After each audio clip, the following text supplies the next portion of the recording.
A l'altra banda del riu que discorre al costat de la ciutat s'aixeca una enorme zona industrial. Fa anys allí hi havia una activitat frenètica. Centenars de persones treballaven en les pretensioses i bullicioses fàbriques i pel pont passaven incessantment tota mena de vehicles carregats de mercaderies. Però tot allò va acabar a causa de la recessió econòmica i el declivi de la societat. Perquè ara, a l'altre costat del pont, els deteriorats símbols de l'orgull d'un règim caigut saluden l'entrada al mal més complex industrial, on ja només queden una opressiva soledat, un angoixós silenci trencat per l'ocasional piular dels pardals i la melancòlica llum del sol entre els rovellats esquelets de metall i els esquerdats gegants de formigó. Les fàbriques van tancar, les seues maquinàries s'aturaren per a sempre, ja no ix fum de les xemeneies. Entre les ruïnoses naus parcialment cobertes, ja de brosses s'estén un veritable laberint de carreteres de paviment esquerdat, baix un embull de canonades i cintes transportadores rovelloses que connecten les esgavellades factories. Cap persona, ni cap vehicle, però circulejar per allí. O això és el que podria semblar a primera vista. Els xics de la declinant ciutat o algun captaire van allí ocasionalment cercant diversió o aixopluc. Però algun mai no ha tornat. Hom diu, en temorosos xiuxiuejos en obscurs racons, que la causa no és la presència de malfactors o accidents pel deteriorament de les edificacions, sinó una vaga i inquietant presència que es manifesta entre la desolació dels destrossats finestrals i les esgavellades estructures. Perquè hom diu, en temorosos xiuxiuejos en obscurs racons, que en ocasions entre les fàbriques abandonades es manifesta en aquest món una realitat liminal de malsons sempre àvida de martiritzar i devorar a aquells insensats o desafortunats que penetren en ella, baix l'aspecte precisament d'una arruïnada zona industrial. Ningú no sap en quines circumstàncies es manifesta aquesta ombrívula realitat. Alguns conjecturen que l'entrada a eixa dimensió pot ser un simple centelleig del sol en les superfícies metàl·liques de les alzinades maquinàries. Altres, l'ombra anòmalament opaca d'un núvol que amaga el sol en el cel. I altres, travessar un passadís sense llum d'alguna de les fàbriques. En el que sí coincideixen tots és que són la quietud del silenci i l'angoixa de la solitud els arals de l'accés a eixa realitat liminal i l'inici de l'atziac final. Siga com siga, un llardós manuscrit va ser trobat fa algun temps, escrit per algú al fat del qual mai no serà conegut. El desgraciat afirmava que no recordava com havia travessat la barrera entre el nostre món i aquella enigmàtica i inintel·ligible realitat. Simplement, quan volgué adonar-se'n, va saber que estava en un lloc diferent. Segons aquest escrit, aquell que penetra en l'espai liminal industrial pot vagar durant hores i hores pel laberint de camins que s'estén entre els ruïnosos edificis i baix rovellades canonades, recorrent quilòmetres a través d'aquell decadent paratge sense eixir mai del complex fabril. En la distància on pot distingir, en ocasions, la indistinta ombra d'arbredes, com si allí estiguera al límit d'aquell malfadat complex, però caminar cap allà no suposarà poder abandonar el creixent malson, car les instal·lacions fabrils s'estenen l'una darrere l'altra en una successió que pareix no tindre final, mentre els arbres convertits ara en far d'anhelada salvació, sempre visibles en la informe distància, no són mai abastats. No hi ha ningú en aquesta realitat liminal industrial. No s'escolten persones, ni el pas de vehicles, ni tan sols el piular dels pardals.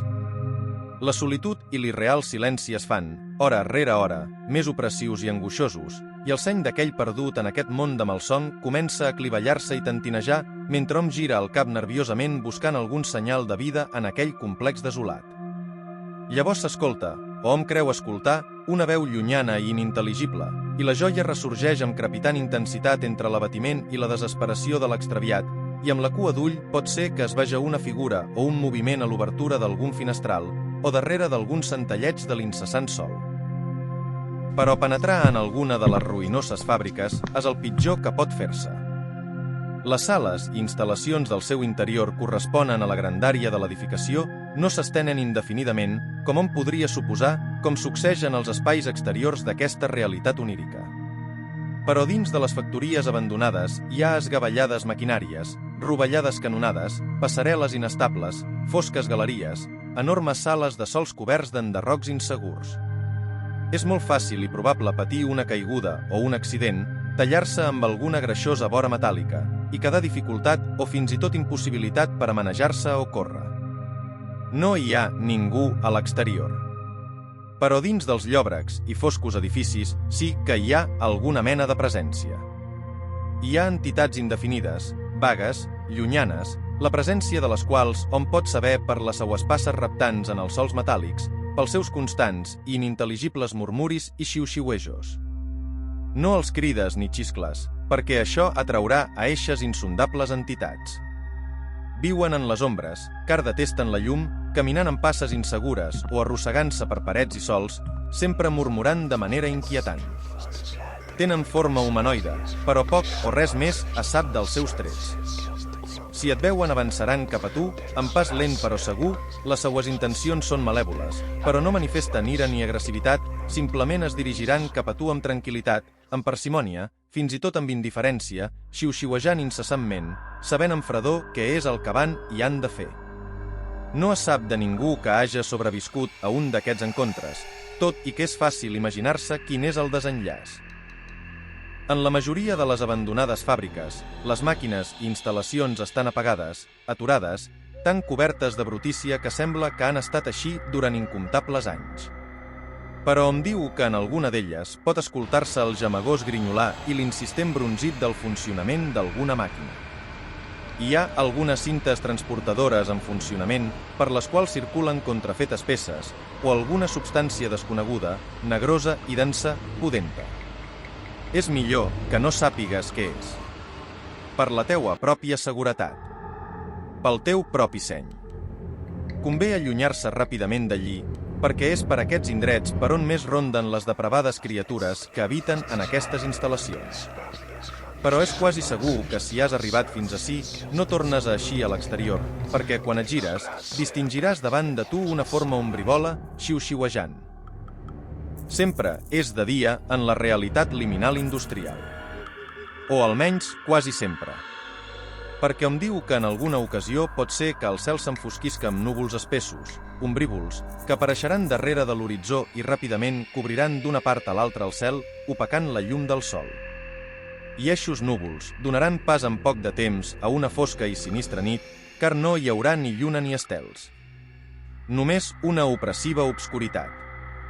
Si les tenebres estenen el seu domini per aquesta realitat, no s'ha de perdre ni un segon en cercar un amagatall recòndit i resar a qualsevol divinitat coneguda, doncs és aleshores quan les sinistres entitats abandonen les llòbregues fàbriques per a vagar per l'exterior. Malgrat l'absència d'astres, l'ull acaba acostumant-se a la manca de llum i llavors se'ls pot veure eixint dels ombrívols edificis, arrossegant-se i rondant pels camins, entre la brossa i les canalitzacions, esquivant-se, sempre evitant-se, com en una caòtica coreografia al compàs dels seus inquietants i inexpressius murmuris. El que s'ha exposat en aquest breu relat, sens dubte, no és més que una fracció de tots els misteris i horrors de l'espai liminal industrial que es manifesta a l'altre costat del riu, doncs com s'ha dit ningú no hi ha retornat mai, i es tracta d'una realitat paral·lela caòtica, canviant i inestable, d'extensió inabastable i incommensurable, car el dolor dels innocents i la desmesurada ambició dels poderosos li proporcionen inesgotable pàbul. I açò és i seguirà sent així i cada poc de temps. L'ànima d'un nou desgraciat serà turmentada i finalment devorada per a aliment i engrandiment en el nostre món de l'espai liminal industrial.